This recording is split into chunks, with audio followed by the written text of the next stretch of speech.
kalau kita merujuk ke beberapa referensi yang kita sudah bagi di RPS, rencana pembelajaran semester, ini berbasis Google Books semuanya ini. Dan ada dalam bentuk file. Buku-buku ini bisa di-download, bisa dilihat di Google Books, bisa. Ini beberapa referensi berbasis Google Books. Dan sebagian besar referensi yang kami cantumkan di RPS itu adalah berbasis Google Books. Jadi Anda masuk di Google, pilih books-nya, lalu kata kunci judul itu Anda masukkan, Anda segera mendapatkan buku-buku ini di sana.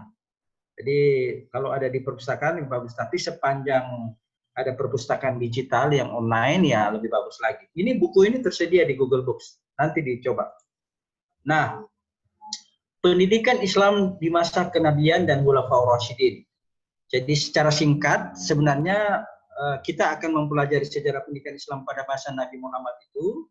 Kita akan mengetahui sebab kemajuan dan kemunduran Islam baik dari cara pendidikannya maupun cara ajarannya. Nah, sejarah pendidikan Islam pada masa Nabi Muhammad itu terdapat di 2 periode. Kita sama tahu sejak SD ini kita pelajari, yakni di periode Mekah dan juga di periode Madinah. Nah, di periode Mekah itu teman-teman sekalian, Nabiullah Muhammad Rasulullah SAW itu lebih menitiberatkan pada pendidikan. Ini jadi pengetahuan bersama kita dan sejak SD ini diajarkan oleh guru-guru agama kita yang sangat kita cintai dan kita banggakan. Di periode Mekah itu adalah periode yang menitiberatkan pada pembinaan moral dan akhlak. Dan terutama adalah tauhid. Nah, adapun di periode Madinah itu melakukan pembinaan di bidang sosial politik. Jadi kalau bicara nanti tentang bagaimana pola pendidikan, sejarah pendidikan yang lebih fokus pada pembinaan karakter dan sebagainya, bidang sosial politik kita akan melihat di periode Madinah. Tapi di periode Mekah itu lebih menekankan pada ketauhidan dan apa yang menjadi landasan awal dari pendidikan itu sendiri. Nah, di periode kota secara spesifik, pokok pembinaan pendidikan Islam di kota Mekah itu adalah tauhid. Sekali lagi ini tauhid menjadi individu-individu yang kuat. Dalam sejarah betapa banyak sekali rombongan kaum kafir Quraisy sehingga itu dibutuhkan. Ini kuliah. Kalau ada yang masuk mengganggu nggak usah di ini ya, disetujui ya, nggak usah diadmit, nggak usah dulu dia masuk. Ya nanti sesi pertanyaan bisa diadmit. Host silakan. Nah, saya lanjutkan ya. Periode kota Mekah itu adalah periode yang menentukan di kota Madinah. Seandainya di periode Mekah itu pendidikan Islam tidak ditanamkan secara kuat tauhidnya, maka dalam sejarah Rasulullah banyak mereka yang beralih ke agama awalnya karena tauhidnya tidak kuat. Ada yang melakukan hijrah bukan karena Allah dan Rasulnya, tapi karena yang lain. Nah, ini yang menjadi pelajaran baik bagi Bapak Ibu, teman-teman yang mendalami pendidikan Islam, betapa pentingnya kita harus mendalami nilai-nilai tauhid dalam ajaran pendidikan Islam. Terutama dalam menambahkan pendidikan di sekolah-sekolah. Tauhid ini menjadi penting, supaya nanti dia di SD, di SMP, di SMA, agamanya tidak boleh. Kemudian ada periode di kota Madinah. Masih ada iklan yang lewat. Pak Mul, di-mute Pak Mul. Iya Pak, ini kameranya sementara kasih hidup ini Pak, cuman tidak bisa ini Pak. Ya. Bentar ya. Baik. Nah, di periode kota Madinah menjadi penting karena ini menjadi kelanjutan kota Mekah. Ini menjadi hal yang untuk dipelajari lebih lanjut. Nah, di Mekah itu banyak sekali ayat-ayat yang berkaitan dengan ayat-ayat Makkiyah. Ada sejumlah 93 surah dan petunjuk-petunjuk dikenal dengan sebutan sunnah dan hadis. Nah, materi yang diajarkan pendidikan di masa Rasulullah itu sebagian besar itu menitikberatkan pada keimanan, ibadah, dan akhlak. Sebenarnya ini menjadi sinyal bagi pelaku-pelaku dan praktisi pendidikan Islam. Kalau nanti Anda menjadi magister pendidikan Islam dan sekarang sedang menggeluti pendidikan di sekolah-sekolah formal maupun di informal, perlu dititik beratkan pada penguatan keimanan, ibadah, dan akhlak. Itu dulu yang ditanamkan lebih awal. Sebagaimana Rasulullah mengajarkan kepada kita bahwa pendidikan di periode Mekah yang berhasil itu bisa melipat gandakan kesuksesan beliau ketika mengembangkan Islam di Madinah hingga di kota-kota besar di Persia dan di negara-negara lain yang ditaklukkan oleh Islam pada masa-masa kemudian. Nah, di periode Madinah, pendidikan Islam itu yang diajarkan berkisar pada keimanan, akhlak, ibadah, kesehatan, jasmani, dan pengetahuan kemasyarakatan. Jadi ini sudah pada tingkat yang lebih lanjut.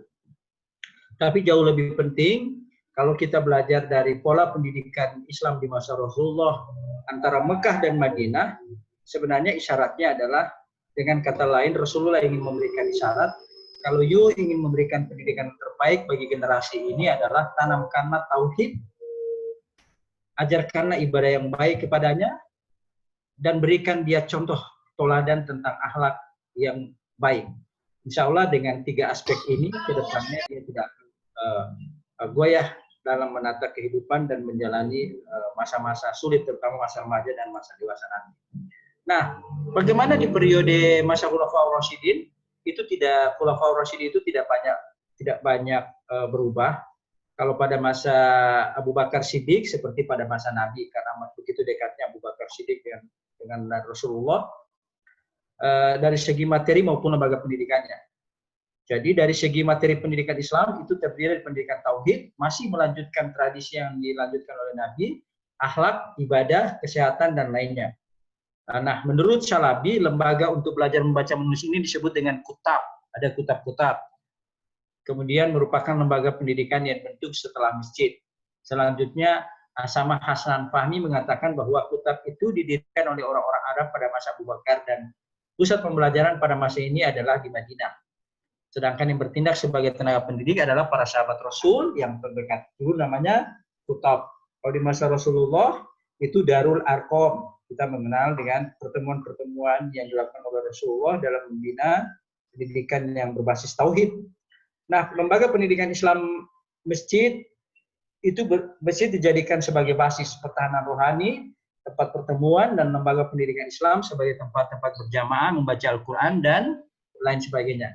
Jadi kalau teman-teman dan Bapak Ibu sudah insya Allah akan diberikan rezeki ke umroh maupun haji, kita bisa melihat langsung bagaimana masjid di Madinah itu dan di Mekah dijadikan sebagai media pendidikan yang kuat untuk memberikan pelajaran untuk masalah-masalah akhirat maupun dunia di masjid itu cukup luar biasa. Kalau di sekitar jam 10 di Madinah itu kita bisa lihat pembelajarannya sangat baik. Berikutnya, kalau pada masa pendidikan Khulafaur Rasyidin itu, di masa Khulafaur Rasyidin itu, materi pendidikan Islam diajarkan pada Khulafaur Rasyidin itu, sebelum masa Umar, setelah Abu Bakar adalah Umar, pendidikan dasar itu membaca dan menulis, sama halnya yang sekarang kita lakukan. Kemudian ada membaca dan menghafal Al-Quran. Lalu pokok-pokok agama Islam seperti cara wudhu, sholat, saum, dan sebagainya diajarkan. Nah, kalau kita melihat dengan kurikulum kita sekarang di TAI, di SD, ini sambil sama dilakukan itu di materi-materi awal. Lalu ketika Umar bin Khattab diangkat menjadi khalifah, ia menginstruksikan kepada penduduk kota agar anak-anak diajari berenang, kemudian mengendarai unta, kemudian memanah, membaca dan menghafal-hafal syair yang mudah dan peribahasa. Nah, ini bagus. Mungkin ini berenang, mengendarai unta karena nggak ada di sini, mungkin yang lain memanah menjadi kegiatan ekstra kurikuler keagamaan di sekolah. Karena ini membangun mental yang kuat bagi anak-anak. Sedangkan materi pendidikan Islam pada tingkat menengah, ini terdiri dari Al-Quran dan tafsirnya, hadis dan pengumpulannya, serta fikih. Nah, struktur ini kalau dengan pendidikan Islam di Indonesia, ini kurang lebih sama di MTS, di MA, di Madrasah Aliyah, dan apalagi di pesantren-pesantren, kita bisa lihat struktur komposisi mata pelajarannya kurang lebih sama. Nah, di Utsman bin Affan, pada periode Utsman bin Affan itu, proses pelaksanaan pola pendidikan pada masa Utsman ini lebih ringan dan mudah dijangkau oleh seluruh peserta didik. Dan tentunya sebab pada masa ini sahabat memilih tempat yang mereka inginkan untuk memberikan kepada masyarakat. Jadi di masa Utsman bin Affan sudah banyak pilihan lembaga-lembaga pilihan pendidikan yang bisa dipilih oleh masyarakat waktu itu. Nah, tugas mendidik dan mengajar umat pada masa ini diserahkan kepada umat sendiri. Artinya pemerintah tidak mengangkat guru-guru, dengan demikian para pendidik sendiri melaksanakan tugasnya hanya dengan mengharapkan keridhaan Allah. Nah, praktek-praktek ini di Indonesia banyak dilakukan oleh para kiai-kiai, para habaib, dan ustadz-ustadz kita yang secara sukarela di surau-surau, di rumah, di parkiran rumah, di rumah mereka sendiri, mereka mendirikan sekolah-sekolah informal, lalu tumbuh menjadi sekolah yang sangat luar biasa. Ini yang dipraktekkan. Kemudian, ini tadi sudah, saya kira terima kasih. Di masa Ali bin Abi Thalib juga kurang lebih sama pola pendidikannya yang dilakukan oleh pada masa Ali bin Abi Thalib. Ini beberapa highlight, beberapa poin-poin penting sejarah pendidikan Islam di masa kenabian dan Khulafaur Rasyidin. Nah, untuk sesi-sesi yang lain, kita akan melihat beberapa hal penting, terutama ya, saya akan share soal materi untuk tugas kelompok. Saya ingin memberikan informasi kepada saudara-saudara, kira-kira terkait dengan tugas kelompok yang sudah di-share, sudah dibagi ke teman-teman yang lain. Silakan kalau ada pertanyaan, terutama terkait dengan penyelesaian tugas kelompok dan tugas individu. Sesi ini kami buka untuk diskusi dan tanya jawab kita. Silakan. Terima kasih. Silakan.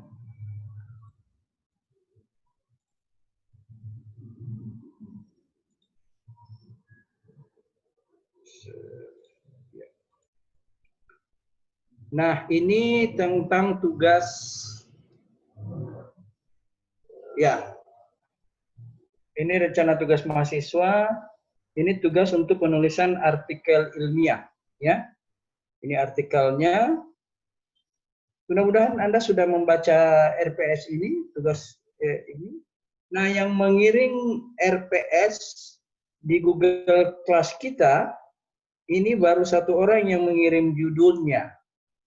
Nah, yang mengirim judul Google Class itu adalah, kemarin saya sudah komentari tentang judulnya itu, tapi saya lihat, nanti saya coba cek lagi. Saya kira demikian informasi awal tentang materi ini. Saya berharap kita bisa melihat beberapa hal penting tentang materi-materi yang akan kita bahas di tugas kelompok maupun di tugas individu. Untuk tugas kelompok, saya ingin bertanya kendalanya apa? Silakan. Silakan saya buka, silakan di chat. Kalau tidak bisa ngomong langsung, silakan isi di chat. Hilang suaranya, Pak. Ya? Suaranya hilang, tidak ada. Hilang suaranya? Halo? Ada Pak, ada. Oh ya. Ada Pak, ada. Ya, silakan Ya. kalau ada yang bertanya, mohon ditanya di chat atau pertanyaan langsung juga boleh. Jadi pertanyaannya saya buka untuk dua hal terkait dengan penyelesaian tugas individu dan penyelesaian tugas kelompok. Kendalanya apa? Supaya kita bisa di ruang ini cukup efektif untuk penyelesaian tugas. Silakan.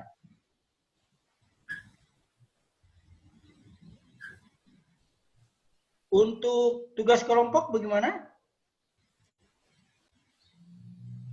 Ya, Assalamualaikum Pak. Kalau dari kami, kelompok 1, itu saya sama Hilmatus Saada, itu kami untuk tugas kelompok masih mengumpulkan referensi, Pak. Referensinya dapatnya dari mana? Iya, Pak, sementara besar di Google Books. Oh iya, selain itu Anda dapatkan di? Belum jadi, Pak. Sementara masih mengumpulkan referensi. Oh iya. Ini Pak Arif, ada Pak Arif hadir? Ada Pak. Oh, Hadir, ini Pak. Pak Arif. Sorry. Ini Pak Arif judulnya ini ya, benar ya? Coba lihat di chat. Iya Pak, ya. Pendidikan karakter sebagai upaya menciptakan akhlak mulia. Bagaimana Iya. gagasan Anda ini? Bagaimana? Apa maksudnya? Jadi itu Pak, apa tujuan saya untuk menciptakan akhlak mulia terhadap kaum milenial Pak, maksudnya. Nah, gitu Pak. Pendidikan karakter Halo? sebagai upaya menciptakan akhlak mulia. Iya. Kaitannya dengan apakah ada segmen sejarah yang akan ulas dalam artikel ini? Misalnya gini, Belum Pak, kalau sejarahnya belum Pak. Ya Pak.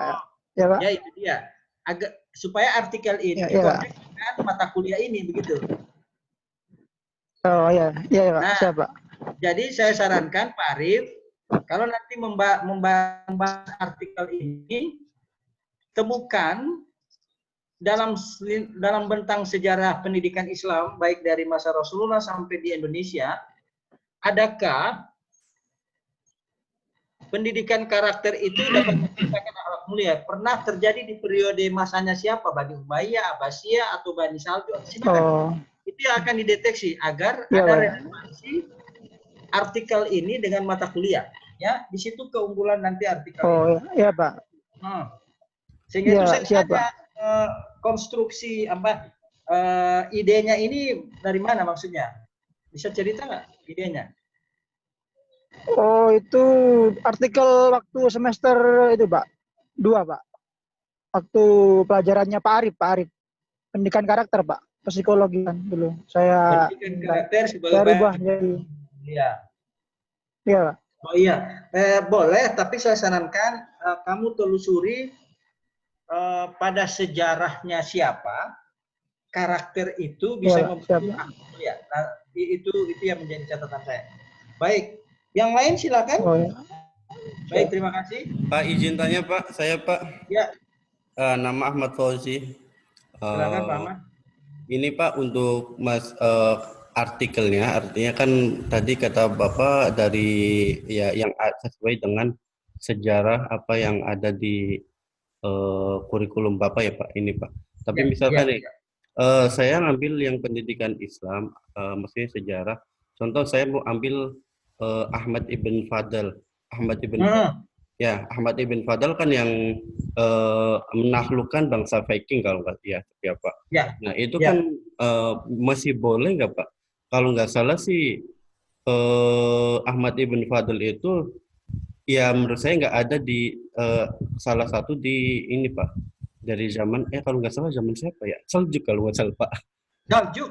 Iya. Saljuk ya Pak. Oh ya masuk ya Pak. Masih boleh Pak. Artinya maksudnya artikelnya itu nggak mesti ada yang di situ, artinya masih yang berkaitan ya Pak. Boleh berarti. Ya. Artikelnya sebenarnya bebas. Yang penting kalau rentang waktu sejarah pendidikan Islam itu saja. Oh iya Pak.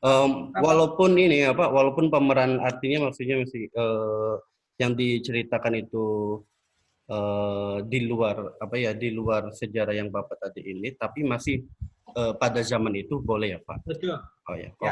Ya Pak. Oke. Terima kasih Pak. Setuju. Coba dikirim di chat, saya lihat. Dikirim di chat ya. Ini baru. Ya Pak. Ya insya Allah Pak. Iya. Iya. Di chat atau di Google Class juga boleh. Supaya saya bisa komen. Iya baru Pak. 2 orang. Yang lain teman-teman sudah punya gambaran ide gagasannya itu supaya ini kan. Karena menulis artikel ini lumayan juga sih. Karena setelah Anda punya artikel nanti kita kirim ke kami untuk kami beri masukan. Setelah itu nanti disubmit ke salah satu jurnal, nanti dikoreksi lagi. Bolak-baliknya masih lama ini, sehingga itu jauh-jauh hari kita sudah asistensi. Anda punya judul ini supaya kita lebih enjoy dan diskusi kita, pertemuan kita ini lebih efektif dan produktif. Kira-kira itu tujuannya. Yang lain, silakan. Partisipasi di sini masih ada 13 orang nih. Saya sapa satu-satu. Pak Irfan, sudah ada ancang-ancang judul artikelnya apa? Irfan? Iya Pak. Kira-kira sudah ada? Sudah ada. Untuk saat ini masih sementara mencari Pak. Sementara jalan-jalan, maksudnya? Iya. Oh ya. Tapi punya ide apa? Sudah ada ide awal nggak? Belum. Belum. Oh, belum ada. Dewis Abdul. Ibu Dewi sudah punya ide tentang artikel apa yang ditulis? Siap-siap Dinda. Sudah ada Untuk Ibu sementara Dewi? ini belum Pak, masih sementara cari-cari. Jangan lama-lama Pak cari, karena ini masih mau koreksi, mau tulis-tulis lagi. Ya? Dinda? Ya. Ya, Pak. Sudah punya ide? What's your idea? Apa ide Anda? Belum ada, Pak. Baru menjelajah, Pak. Iya, pokoknya kalau ada ini artikel saya komunikasi Pak Mujahid. Ya, Dinda udah. Berikut Arif sudah. Ilham, Pak Ilham. Halo Pak Ilham. Pak Ilham. Iya Pak, kedengaran suara saya Pak. Gimana? Sudah ada kawan tentang penulisan artikelnya? Untuk ini Pak, saya mau bertanya Pak, kalau seandainya bisa untuk mengambil sejarah judul artikel itu, saya ambil sejarah lokal begitu Pak untuk. Oh, bagus. Ya. Saya misalnya apa? Seperti mungkin saya ambil tentang pendidikan yang dulu pernah di Al-Huda Pak contohnya. Apa itu? Atau sejarah tentang kependidikan, misalkan di awal berdirinya Al-Khairat atau apa. Mungkin seperti itu Pak. Mohon saran Pak. Atau Al-Huda, peran siapa pendiri Al-Huda dalam mengembangkan ini dan atau aktualisasi peran kiai gitu atau apa. Nanti kamu jadi gini.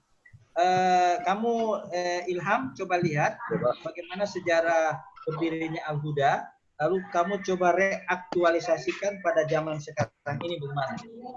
Iya Pak. Cuman saya berpikir lagi gini Pak. Mungkin agak susah untuk ini Pak, untuk memperoleh referensi mengenai referensi itu lagi Pak.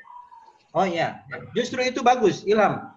Jadi kamu cari sejarah Al-Huda itu secara keseluruhan di masa awal-awalnya, lalu semangat yang dibangun oleh pendiri Al-Huda itu apakah masih relevansi dengan zaman milenial sekarang. Itu yang coba kamu ingin sambungkan di zaman awal Al-Huda lalu direaktualisasi sekarang. Kira-kira begitu. Ya, itu menjadi menarik. Saya mohon izin 2 menit dulu ya. Ya Pak.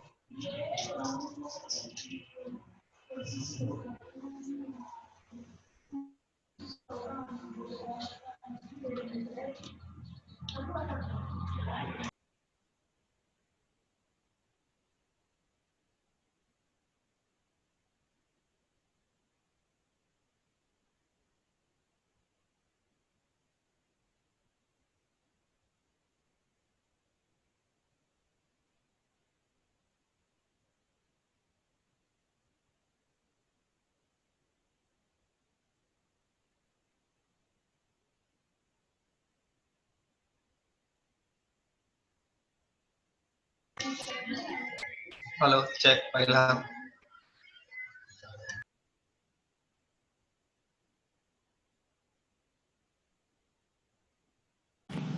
Ya Pak Fauzi. Kenapa sayang?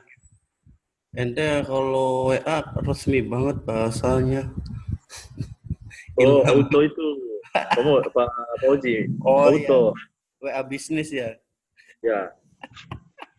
Oh iya. Gimana ini? Gimana bantuan? Aduh, udah lama. Saya apa ya? Nanti saya ceritakan di luar ini aja, soalnya ini saya rekam. Oh iya, siap. Selamat buat Ibu Dewi atas keberhasilannya. Nunggu bakar-bakar ya kapan? Selamat, ya Allah. Yang tak terhingga untuk Ibu Dewi yang baru saja diterima sebagai perangkat negara, pegawai negeri sipil PNS, beliau yang luar biasa. Mohon traktirannya biar bawa mangga.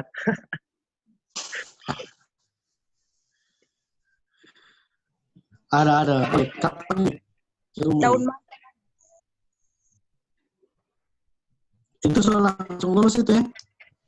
Atau lagi seleksi ulang? Tidak, so pemberkasan sekarang. Pemberkasan ya? Dia. Berarti tinggal pembakaran. Insya Allah habis pemberkasan pembakaran. Pak Tamsil ini makin bulat aja.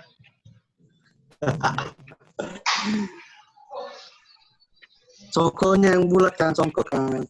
Oh, enggak kok. Serius, makin bulat aja. Pak Tamsil sudah deh.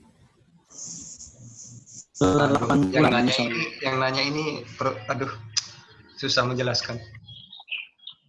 Pak Tamsil. Ya. Oh, bisa bimbingan dulu yang senior ini. Apa?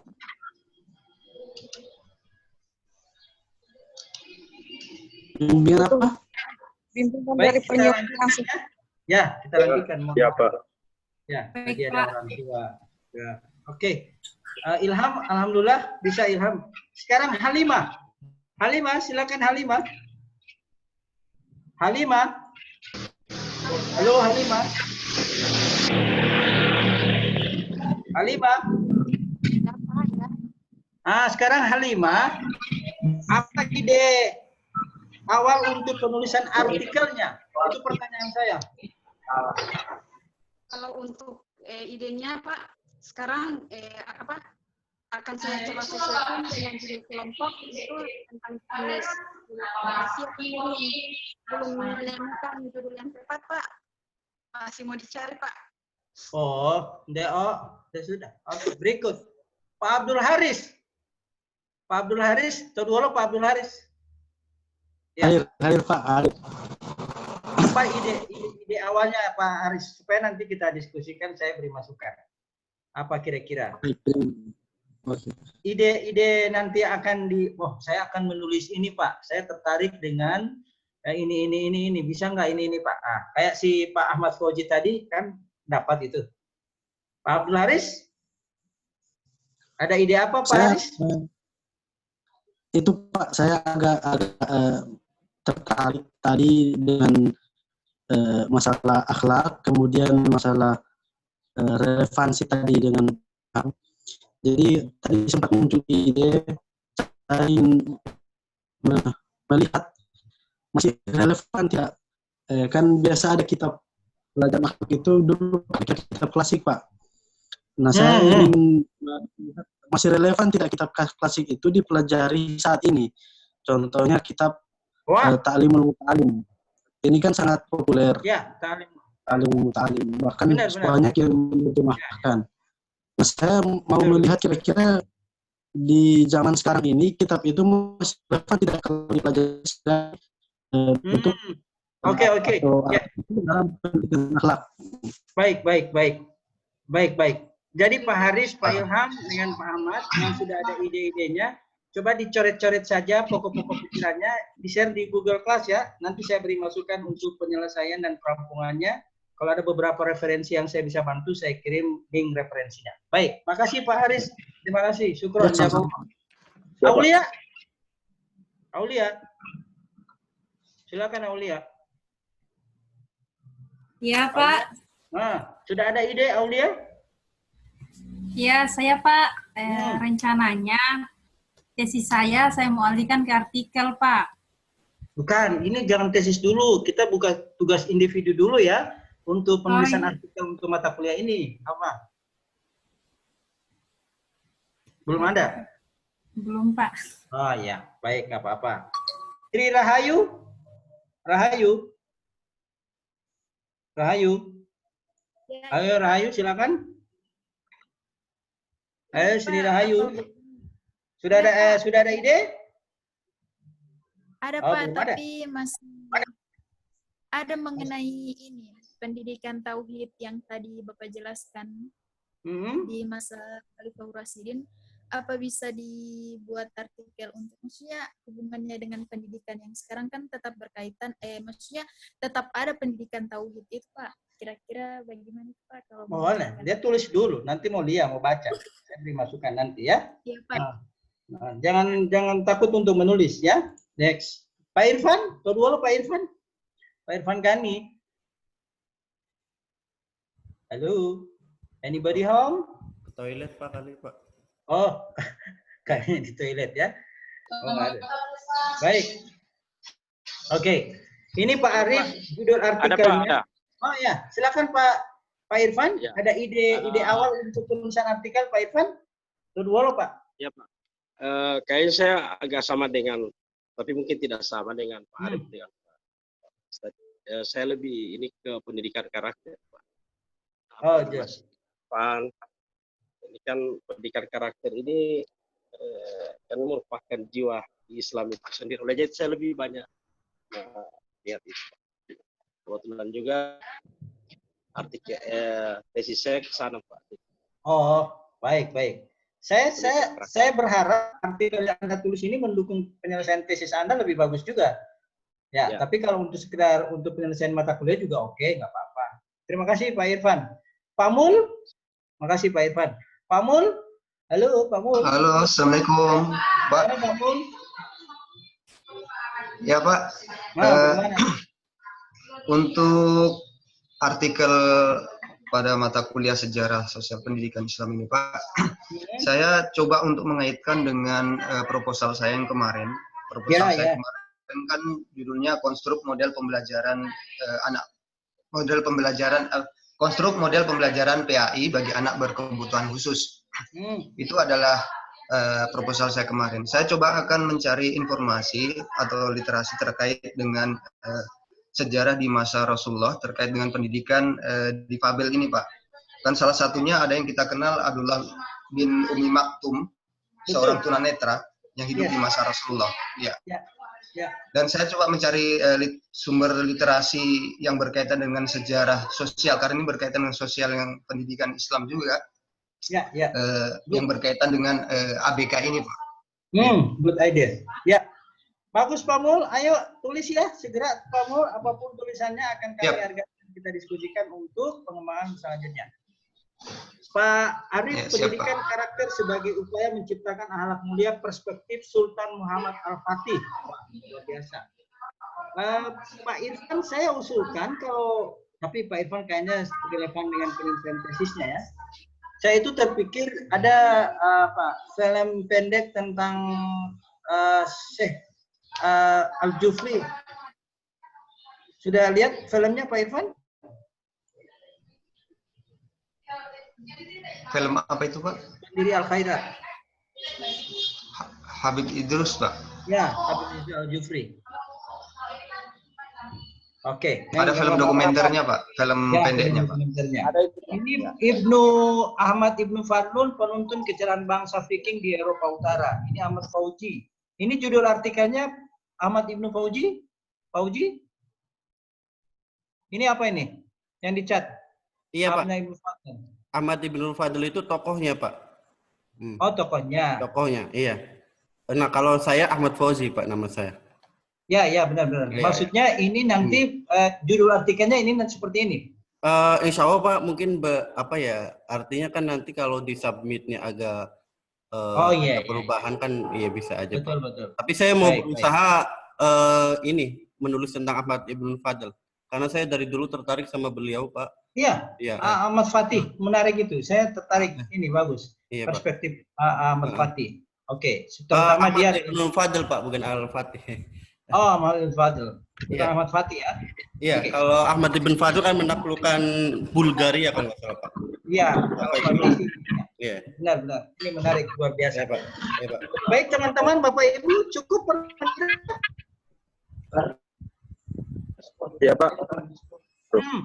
Supaya produktif pertemuan berikutnya, kita sudah mulai membahas dan saya sudah mulai memberikan koreksi catatan pokok artikel yang sudah mulai dikirim ke kelas. Itu harapan saya sebenarnya supaya diskusi kita lebih itu ya, pertemuan kita lebih produktif. Ya, kalau hanya menjelaskan materi, cukup saya buat video, saya kirim ke Anda. Saya kira itu cukup saja.